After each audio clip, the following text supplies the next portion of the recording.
오늘 하나님께서 우리에게 주시는 말씀은 시편 50편 구약성경 838쪽에 있습니다. 먼저 드라마 바이블로 하나님의 말씀을 읽겠습니다. 제50편 아삽의 시. 전능하시니 여호와 하나님께서 말씀하사 해 돋는 데서부터 지는 데까지 세상을 부르셨도다. 온전히 아름다운 시온에서 하나님이 빛을 비추셨도다. 우리 하나님이 오사 잠잠하지 아니하시니 그 앞에는 삼키는 불이 있고 그 사방에는 광풍이 불리로다. 하나님이 자기의 백성을 판결하시려고 위 하늘과 아래 땅에 선포하여 이르시되 나의 성도들을 내 앞에 모으라. 그들은 제사로 나와 언약한 이들이니라 하시도다. 하늘이 그의 공의를 선포하리니 하나님 그는 심판장이시미로다. 내 백성아 들을지어다. 내가 말하리라. 이스라엘아 내가 내게 증언하리라. 나는 하나님 곧 내 하나님이로다. 나는 내 재물 때문에 너를 책망하지는 아니하리니 내 번제가 항상 내 앞에 있음이로다. 내가 내 집에서 수소나 내 우리에서 순념소를 가져가지 아니하리니 이는 삼림의 짐승들과 무산의 가축이 다 내 것이며 산의 모든 새들도 내가 아는 것이며 들의 짐승도 내 것이미로다. 내가 가령 줄여도 내게 이르지 아니할 것은 세계와 거기에 충만한 것이 내 것이미로다. 내가 수소의 고기를 먹으며 염소의 피를 마시겠느냐. 감사로 하나님께 제사를 드리며 지존하신 이에게 내 소원을 갚으며 환난 날에 나를 부르라. 내가 너를 건지리니 내가 나를 영화롭게 하리로다. 악인에게는 하나님이 이르시되 내가 어찌하여 내 율례를 전하며 내 언약을 내 입에 두느냐. 내가 교훈을 미워하고 내 말을 내 뒤로 던지며 도둑을 본즉 그와 연합하고 간음하는 자들과 동료가 되며 내 입을 악에게 내어주고 내 혀로 거짓을 꾸미며 앉아서 내 형제를 공박하며 내 어머니의 아들을 비방하는도다. 내가 이 일을 행하여도 내가 잠잠하였더니 내가 나를 너와 같은 줄로 생각하였도다. 그러나 내가 너를 책망하여 내 죄를 내 눈앞에 낱낱이 드러내리라 하시는도다. 하나님을 잊어버린 너희여 이제 이를 생각하라. 그렇지 아니하면 내가 너희를 찢으리니 건질 자 없으리라. 감사로 제사를 드리는 자가 나를 영화롭게 하나니 그의 행위를 옳게 하는 자에게 내가 하나님의 구원을 보이리라. 아멘. 먼저 교회 소식 전하고 기도하도록 하겠습니다. 오늘 결혼 광고입니다. 최태민 군과 홍태영 집사님과 박광성 원사님의 딸인 홍진영 양의 결혼이 오늘 오후 12시 30분에 기흥에 있는 IT 컨벤션 웨딩홀에서 있습니다. 차량은 교회에서 11시 30분에 출발하고 어울림 아파트 11시 45분에 경유합니다. 또 선교 소식입니다. 김상희 정은경 선교사 북카페 꿈꾸는 정원 오픈이 오늘 오후 3시에 백암의 백원로 312번 길에서 있습니다. 이를 위해서도 기대해 주시기를 부탁드립니다. 더 자세한 광고 여러분 기도로 함께 해주시고요. 이 시간은 우리 함께 기도하고 하나님의 말씀 나누겠습니다.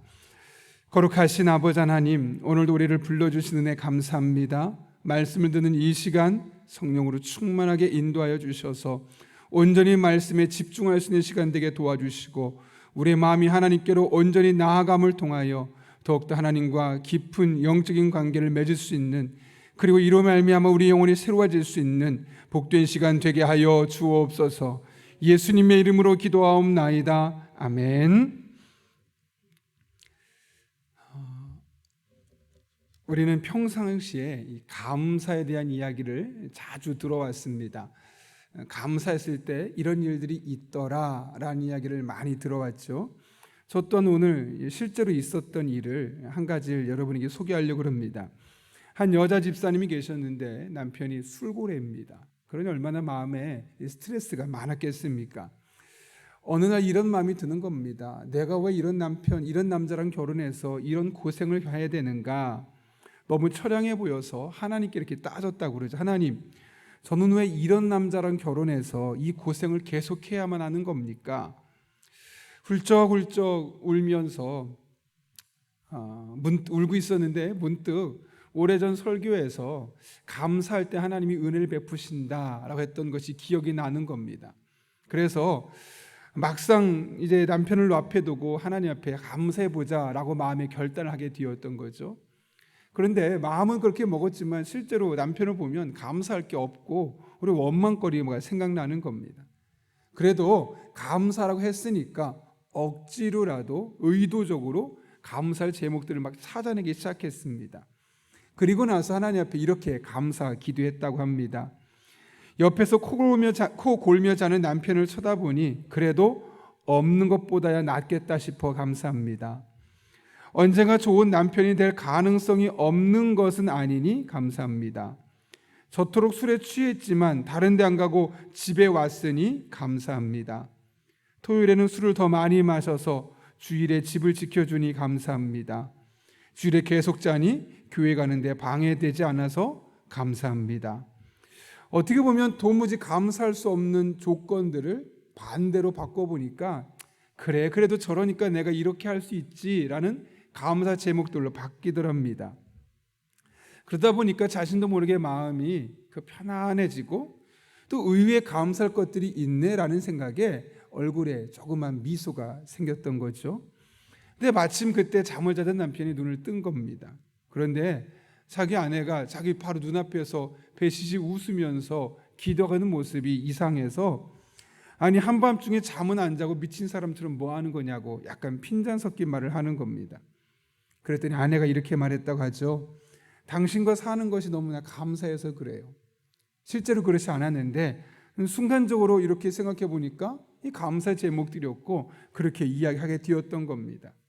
그러면서 내가 지금 당신 앞에 이런 제목들로 감사하며 기도했어요 라고 말하니까 남편이 깜짝 놀라더니 이렇게 말했더랍니다.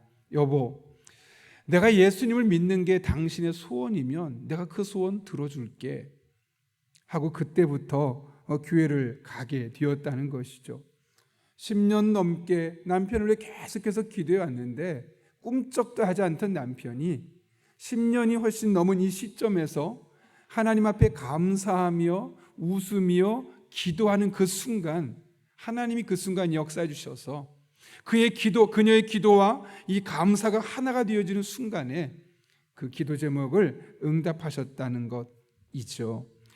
물론 꼭 이렇게 극단적인 상황일 정도로 기적적인 일은 아닐지라도 우리에게 나타나는 감사가 나타나는 놀라운 일은 우리가 평상시의 삶에서 감사할 때 나타나고 드러나는 수많은 일들은 아마 여러분 많은 그런 과학적으로 신학적으로 다양하게 검증되어 있다는 것을 여러분 들어보셨을 겁니다.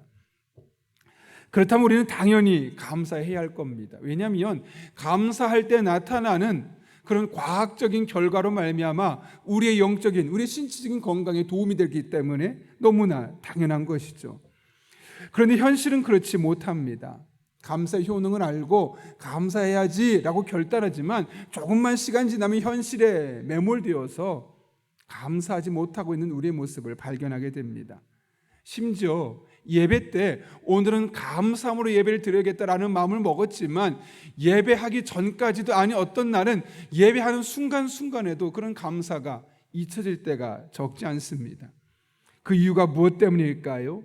오늘 본문의 말씀을 통해 우리가 함께 살펴보려고 합니다. 오늘 본문의 말씀은 당시 레위 성가대 대장이었던 아삽이 쓴 시입니다.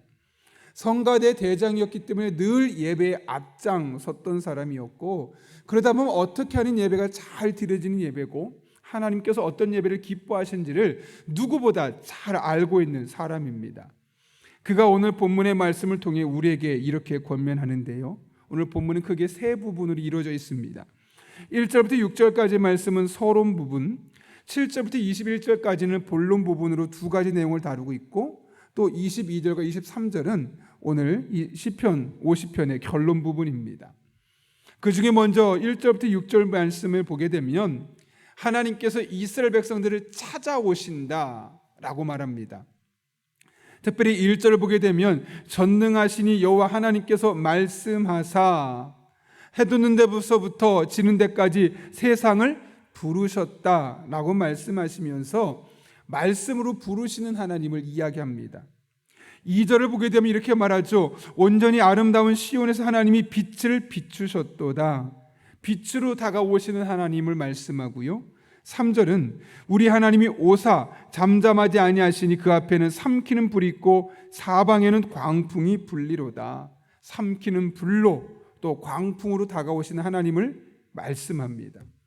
하나님께서 이스라엘 백성들을 만나시기 위해서 이렇게 다양한 모습들로 찾아오신다는 거죠. 이유가 무엇 때문일까요? 왜 하나님께서 이렇게 우리에게 다가오시는 겁니까? 오늘 보면 4절 말씀 이렇게 기록되어 있죠. 하나님이 자기의 백성을 판결하시려고. 왜 오신다고요? 자기 백성 이스라엘 백성들을 판결하시려고 오신다는 겁니다. 여기 판결이라는 단어는 히브리어로 라딘이란 단어인데 재판하다, 판단하다라는 의미를 갖고 있습니다. 여러분, 재판이라는 뜻을 갖고 있으니까 왠지 우리에게 무섭죠, 두렵죠. 벌 주시려고 하는구나 라는 마음이 가장 먼저 우리 마음에 다가옵니다. 그러나 오늘 본문에서 말하는 라딘은 그런 의미의 재판이 아닙니다. 오히려 훈계하시고 그를 돌이키게 하시기 위해서 찾아오시는 판결입니다. 따라서 우리는 여기에서 우리를 향한 하나님의 본심, 하나님의 계획을 분명하게 알 수 있는 겁니다. 하나님은 우리를 벌 주시기 위해서 오시는 것이 아니라 우리를 어떻게 하기 위해서요? 훈계하고 지금 왜곡된 상황에서 돌이키게 하시려고 찾아오시는 분이라는 거죠. 하나님을 따르는 우리의 삶이 늘 평안하고 아무런 문제가 없는 것은 아닙니다. 아니, 어떤 경우는 믿지 않는 사람들이 보기에도 너무나 감당할 수 없을 만큼 그 시련의 정도가 클 때도 있습니다. 예를 들어 나는 교회를 잘 다녔고 믿음 생활 열심히 수십 년 동안 해왔는데 갑자기 불치병이 걸린다든지, 남들은 그렇게 어렵지 않다고 말하는데 나는 경제적인 어려움에 빠지게 된다든지, 아니면 잘 자랄 것 같았던 자녀가 문득 문제를 일으켜서 내 마음을 힘들게 불편하게 한다든지, 우리가 전에 예상하지 못했던 일들이 나도 모르는 상황에 갑작스럽게 다가와서 우리를 힘들게 만들 때가 적지 않습니다. 어떤 분들은 이런 때 하나님이 마치 나를 버린 것 같다라는 그런 감정을 느낄 때도 있다고 말하죠. 그런데 여러분, 그럴 때일수록 우리가 기억해야 하는 것이 있습니다. 우리를 향한 하나님의 손길은 심판이나 형벌이 목적이 아니라는 것입니다. 바로 그 순간만큼 현실이 너무나 비참해 보일 수 있다 할지라도 그 속에는 우리를 하나님께로 돌이키시고자 하는 그 하나님의 적극적인 사랑이 비어 있음을 우리는 볼 수 있는 겁니다. 그런 이야기를 우리가 성경 안과 밖에서 얼마나 많이 자주 경험해 왔습니까? 역대사 15장에 보게 되면 아사가 왕이 되던 시점에 어떤 일들이 있었는지를 이렇게 말합니다. 역대하 15장 5절과 6절 말씀인데요, 그 땅에 온 땅의 모든 주민이 크게 요란하여 사람의 출입이 평안하지 못하며 이 나라와 저 나라가 서로 치고 이 성읍이 저 성읍과 또한 그러하여 피차 상한 바 되었나니 이는 하나님이 여러 가지 고난으로 요란하게 하셨습니다. 이스라엘 백성들의 삶이 너무나 요란스러웠다는 겁니다. 그러면서 네 가지를 말합니다. 사람들이 크게 소동하고 서로 출입하는 것, 왔다 갔다 교제하는 것이 평안하지 못하고, 국가와 국가 간의 전쟁이 있고 부족과 부족 간의 다툼이 있어서 이렇게 불편한 상황. 그런데 그 이유가 무엇 때문이라고 말합니까? 이는 하나님이 여러 가지 고난으로 요란하게 하셨습니다. 이스라엘 백성들의 삶이 이렇게 요란스러울 수밖에 없었던 이유는 하나님이 여러 가지 고난으로 이런 힘든 일을 주셨기 때문이다 라고 말합니다. 왜? 하나님의 자녀들인데 왜 하나님께서 이런 고난들, 여러 가지 고난으로 요란하게 하셨을까요? 그것은 그들이 하나님으로부터 멀어져 있었기 때문에 그렇습니다. 그래서 하나님은 선지자 오뎃을 아사에게 보내십니다. 그 이유는 너무나 분명합니다. 8절 이하의 말씀 보면 하나님께서 오뎃을 보내신 이후에 아사가 취했던 행동을 이렇게 말합니다. 아사가 이 말 곧 선지자 오뎃의 말을 듣고 마음을 강하게 하여 가증한 물건들을 유다와 베냐민 온 땅에서 없애고, 무엇했다고요? 가증한 물건들을 유다와 베냐민의 온 땅에서 없앴다. 또 에브라임 산지에서 빼앗은 성읍에서도 없애고, 또 여호와의 낭실 앞에 있는 여호와의 제단을 재건하고. 이런 고난과 요란한 시간을 통해서 그가 어떤 일을 하게 되냐면, 그동안 섬겼던 이방신들을 다 나라에서 제해버리고, 그래서 너무나 볼품 없어졌던 여호와의 제단을 새롭게 건축해서 하나님 앞에 온전한 예배가 회복되게 하는 은혜를 위해서 이가 일하게 되었다는 것이죠. 마찬가지입니다. 하나님께서 이스라엘 백성들에게 잠깐 어려움을 주셨던 이유, 이스라엘 백성들이 우상을 버리고 다시 하나님께로 나아와 하나님만 예배하는 사람이 되게 하기 위해서, 그렇게 돌이키게 하기 위해서였음을 보게 되는 겁니다. 마치 부모가 자녀가 잘 되길 바라는 마음으로 잠깐 혼을 내고 고난을 주는 것과 마찬가지입니다. 하나님도 마찬가지로 이스라엘 백성들을 잠깐 고난 주셨던 이유는, 여러 가지 고난으로 그들을 요란스럽게 했던 이유는 하나님께로 돌아와서 하나님만 온전히 예배하는 하나님의 백성으로 다시 세우시기 위한 계획이었음을 우리는 볼 수 있는 것이죠. 어떻게 이 사실을 알 수 있느냐? 좀 전에 읽었던 8절 이후의 9절 말씀 보면 그 모든 일의 결과를 이렇게 기록하고 있습니다. 또 유다와 베냐민의 무리를 모으고 에브라임과 므낫세와 시몬 가운데서 나와서 저희 중에 머물러 사는 자들을 모았으니, 이는 이스라엘 사람들이 아사의 하나님 여호와께서 그와 함께 하심을 보고 아사에게로 돌아오는 자가 많았음이더라. 이스라엘에게서 떠나고 아사에게서 멀어졌던 백성들이 아사를 왕으로 인정하고 그에게로 돌아왔다는 겁니다. 이것이 바로 하나님의 큰 그림이었습니다.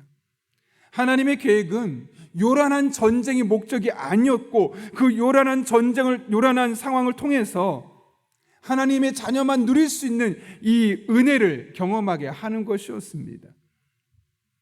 이 같은 사실을 직접 경험했던 예레미야도 외세 침입으로 고통 겪고 있던 이스라엘 백성들에게 이렇게 말하지 않습니까? 여호와의 말씀이니라, 너희를 향한 나의 생각을 내가 아나니 평안이요 재앙이 아니니라, 너희에게 미래와 희망을 주는 것이니라. 눈앞에 보이는 재앙적인 현실, 절망적인 상황만 보는 것이 아니라 평안과 미래와 희망을 주신 하나님의 그 큰 그림, 눈앞에 보이는 내 눈으로 볼 수 있는 그 작은 그림에 휘둘리는 것이 아니라 그 작은 그림 이후에 더 큰 그림을 가지고 내 인생을 움직이시는 그 하나님의 손길을 믿음의 눈으로 바라보는 저 여러분 한 분 한 분 될 수 있기를 예수님의 이름으로 축원합니다. 아삽은 하나님께서 이스라엘 백성들을 하나님께로 돌이키기 위해서 이 시편 50편 말씀을 불렀습니다. 그렇다면 무엇에서부터 이스라엘 백성을 돌이키게 하려는 것이었을까요? 그것은 이스라엘 백성들의 예배와 관련되어 있는데, 특별히 예배 시간에 하나님께 드렸던 예물과 아주 밀접한 관련이 있습니다. 오늘 14절 말씀 볼까요? 이렇게 기록되어 있죠. 감사로 하나님께 제사를 드리며 지존하신 이에게 내 소원을 갚으며. 하나님은 감사로 제사를 드리라고 말합니다. 이 말을 곰곰이 씹어 보십시오. 어떤 의미일까요? 이스라엘 백성들이 제사는 드리는데, 오늘날로 말하면 예배는 드렸는데 그 안에 감사는 없는 예배였다라는 것이죠. 그런데 여러분, 이상하지 않습니까? 왜 이스라엘 백성들이 하나님이 그들의 삶에 많은 것들을 베풀어 주셨음에도 불구하고, 하나님을 그래서 예배함에도 불구하고 감사하는 마음이 없이 예배하게 되었을까? 그 이유를 8절과 9절 말씀을 통해 알 수 있는데요, 이렇게 기록되어 있죠. 우리 한번 같이 읽겠습니다. 시작. 나는 내 재물 때문에 너를 책망하지는 아니하리니.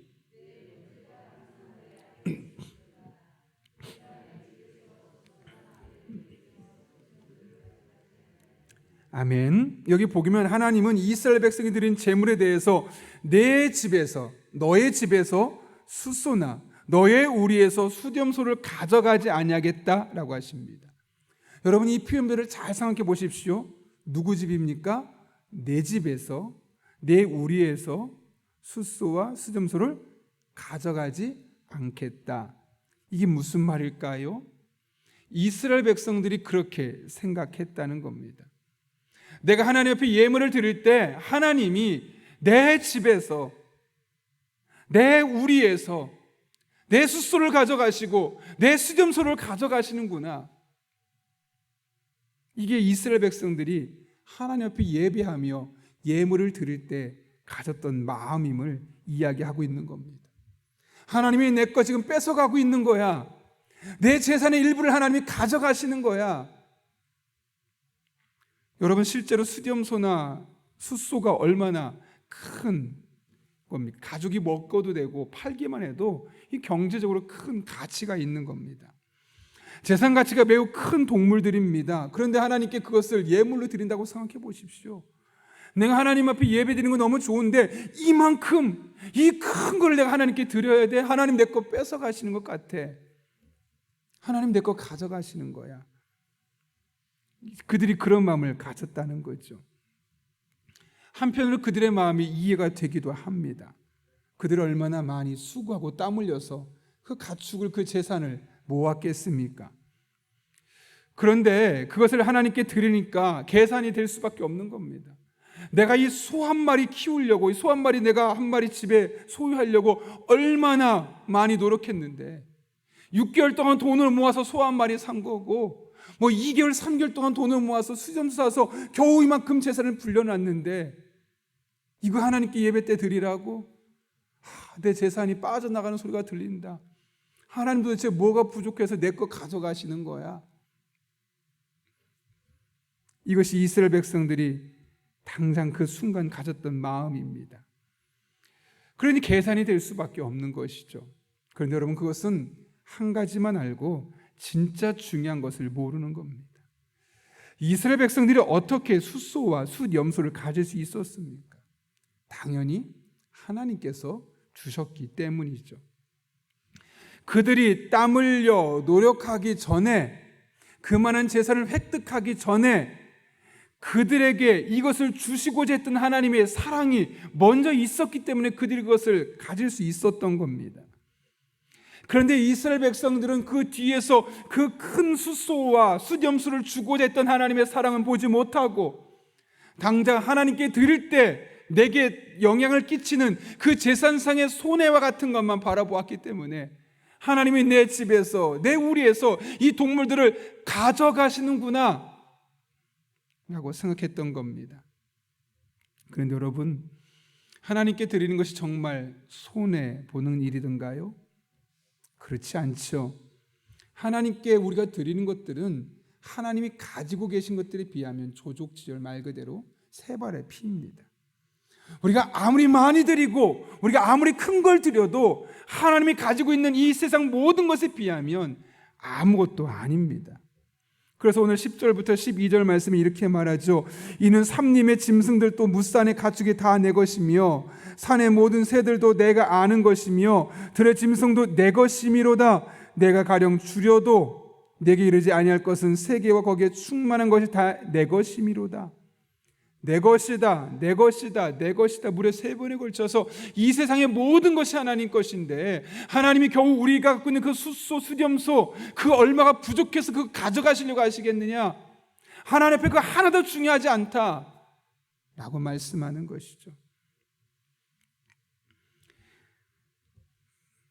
우리가 이 사실을 기억해야 합니다. 우리가 드리는 것들 하나님 부족해서 그거 가져가시려는 것이 아니라는 사실.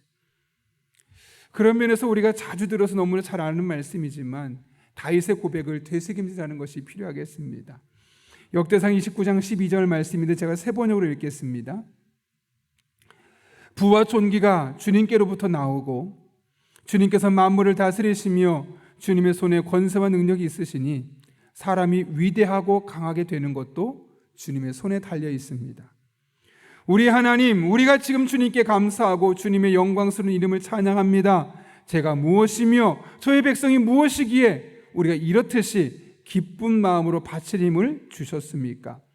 모든 것을 주님께서 주셨으므로 우리가 주님의 손에서 받은 것을 주님께 바쳤을 뿐입니다. 기쁜 마음으로, 감사하는 마음으로 하나님께 드릴 수 있는 이유는 다른 데 있지 않습니다. 모든 것을 주님께서 주신 것이고 나는 그 중에 일부만 주님께 다시 돌려드리는 것입니다 라는 그런 믿음의 고백이 있었기에 다윗이 이렇게 말할 수 있었던 것이고, 오늘 아삽이 우리에게 이렇게 시편 50편 말씀을 통해서 깨달음을 주는 겁니다. 감사로 예배를 드려라, 감사로 제사를 드려라. 그럴 때 내가 드리는 예물은 결코 하나님께 빼앗기는 것이 아니고 하나님이 나의 소유를 가져가는 것이 아니다 라는 것을 분명하게 말씀하고 있는 것이죠. 우리가 가진 모든 것, 우리가 하나님께 드리는 그 모든 것은 하나님께서 우리에게 주신 것입니다. 하나님이 주시지 않으셨으면 우리는 절대로 볼 수도 없었고 절대로 만질 수도 없었음을 우리는 잊지 말아야 합니다. 너무나 잘 아는 진리, 너무나 반복해서 듣는 말씀이지만 우리는 이 복잡한 세상에 살면서 자주 잊어버립니다. 이 마음이 회복이 필요합니다. 우리의 삶을 돌아보십시오. 도무지 감사할 수 없는 상황에서도 감사할 수 있게 되는 우리의 현실을 발견할 수 있게 될 것입니다. 감사는 하나님과 나와의 관계를 다시 탄탄하게 만들어 줍니다. 그래서 15절에서는 그렇게 회복된 믿음으로 하나님을 부를 때 하나님께서 건져주실 것이라고 분명하게 말씀하고 있는 것이죠. 바라기는 감사로 예배 드리는 여러분 한 분 한 분 될 수 있기를 바랍니다. 이를 위해 내가 예배하며 드리는 모든 것들은 하나님이 나의 것을 가져가는 것이 아니라 하나님께서 내게 주신 것의 일부를 내가 믿음으로 감사함으로 드리는 예물인 사실을 또한 반드시 회복되어서 여러분이 하나님 앞에 설 때마다 늘 감사가 넘쳐나는 그런 복되는 삶을 살아갈 수 있기를 예수님의 이름으로 축원합니다. 우리 이 시간 함께 기도하겠습니다. 거룩하신 아버지 하나님, 오늘 하나님의 말씀을 통하여 이 한 주를 또 우리가 어떻게 살아야 할지를 깨닫게 하신 은혜 진심으로 감사를 드립니다. 아버지 하나님, 우리가 눈앞에 보이는 재앙적인 현실만 바라보는 것이 아니요 평안과 미래와 희망을 주시고자 하는 하나님의 큰 그림을 볼 수 있는 하나님의 사람들 되게 도와주시고, 내게 있는 모든 것이 주님으로부터 오신 것임을 기억하며 감사의 예배가 회복되는 주의 종들 되게 하여 주옵소서. 예수님의 이름으로 기도하옵나이다. 아멘.